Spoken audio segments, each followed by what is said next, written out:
Picnic in October by Eve Bunting, illustrated by Nancy Carpenter.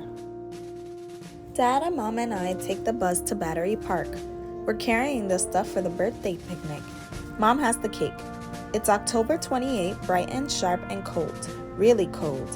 Why do we always have to do this? I ask Mom. A picnic in October? It's dumb. This is the way Grandma wants it, Mom says. And that's the end of it. We get to Battery Park. I see Grandma right away. She's wearing her bright green coat. The wind ruffles the fake fur collar around her neck. Grandpa's with her, and Uncle Joe and Aunt Louise, and my cousins Rosa and Mike. They're loaded with picnic stuff too. We all hug and kiss. Grandpa reaches inside his overcoat and gives Rosa and Mike and me licorice sticks. He keeps a row of them in his top jacket pocket the way other people keep pens. He's wearing his usual black hat. Rosa says he wears that hat to bed, but I don't think so. We'd better hurry and get in the ferry line, Aunt Louise says. I look at the line and I can see we're going to have a long wait. We stomp our feet and blow on our hands. Across on the island, the Statue of Liberty stands, white and gleaming. She was all spruced up a few years back, Grandma says. She sure looks good for her age. Grandpa strokes Grandma's cheek. Like you, sweetheart, he says. Grandpa can be really sloppy. Mike's holding the cake now in its see-through container. Remember last year? Remember trying to get all the candles to fit on here? I nod. We only brought 10 this time. Grandma says when you're real old, you don't care about having one for every year anyway. A woman with a thick braid of black hair pulls at my arm. She's wearing a long colored skirt that brushes the ground beneath her coat. There's a little girl with her and a man in loose white pants that flap in the wind.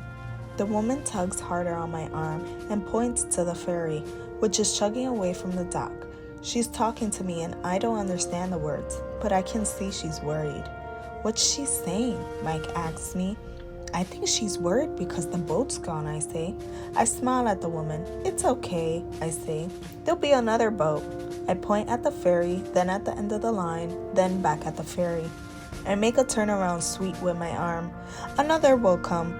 She smiles and nods, and I can tell she understands and feels better. Mike snickers. Man, you look like a third base umpire, waving your arms like that. You look like a dork. Don't be rude, Mike, Grandma says. Tony was being kind. You are not being kind. I wiggle my ears at Mike, and that makes him laugh. So Grandma gives him another disapproving stare. The next ferry comes, and we manage to squeeze on. I watch for the woman and her family, but they do not make it onto this boat. I hope they don't give up. The grown-ups rush inside where it's warm, but we just put our stuff in there and run to the front of the boat. We pretend to throw up over the railing. There's nobody up at the bow, so we spit into the wind and see who it blows back on. Spit is lucky. Liberty Island is coming closer. The statue is getting bigger. We straggle off at the dock, lugging the picnic stuff. The island is crowded, but Dad finds a grassy spot and the grown-ups spread the blankets. The three of us run around. That's the Verrazano Bridge, I say. Mike points. There's Brooklyn. Brooklyn is where Mike and Rosa live. Sailboats dip into the wind. There's Ellis Island, Rosa says in a reading kind of way. 17 million immigrants entered the United States of America through Ellis Island. We learned that in school. You told us last year, I say. Rosa's offended. So? Tony, Rosa, Mike, Dad calls. Chow time, Mike says. We all sit on the blankets except for Grandma and Grandpa. We brought the folding chairs for them. There's a ton of food. Our paper plates keep blowing away. We try throwing them back like frisbees, but the wind carries them in the other direction and we have to chase them again. We dump them in the trash. The ginger ale is also so cold, it burns my throat.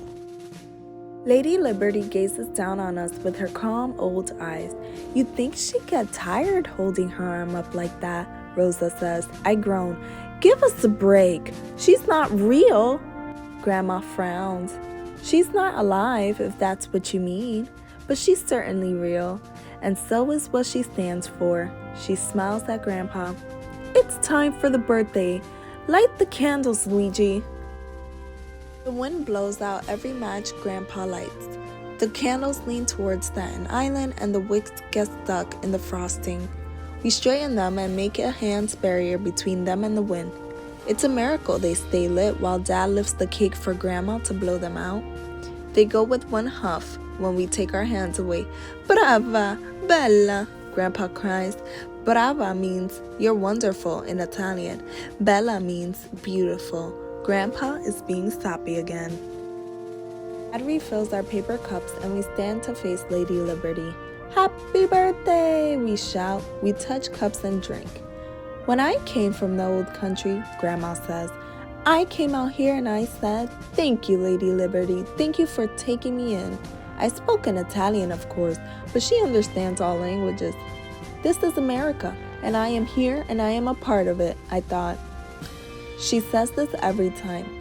Grandma thinks the statue is such a big deal. Grandpa leads us in the happy birthday song to Lady Liberty, and then Grandma begins to recite the famous words. Give me your tired, your poor, your huddled masses yearning to breathe free. There's more. She recites them here on the Lady Liberty's birthday every single year. Not much wonder she knows them by heart. Rosa does too. She's very uppity about it. Grandma blows kisses, so we feel we have to. I sincerely hope no one is watching. After that, we pack up what's left of the picnic and walk to the back part of the island called the mall. There's a birthday program there too. A brass band is playing. The veterans of foreign wars are having a parade. What a party Lady Liberty's having! We stay for a while and then we come back around. I see the woman in her long bright skirt with the man and the little girl. I grin. Look, there she is. They made it. I say, they got the ferry. Grandma nods. I bet they're new Americans. I know how they feel. They are staring up at the statue and then the man says something and they hold hands and bow their heads. The way they stand, so still, so respectful, so peaceful, makes me choke up. Maybe they've come to the end of a long journey, farther than just from Battery Park to Liberty Island. I put my arm around Grandma and hold my cup of ginger ale up to Lady Liberty. I think I'm seeing her for the very first time. Brava, bella, I say, happy birthday, and I don't care who's watching.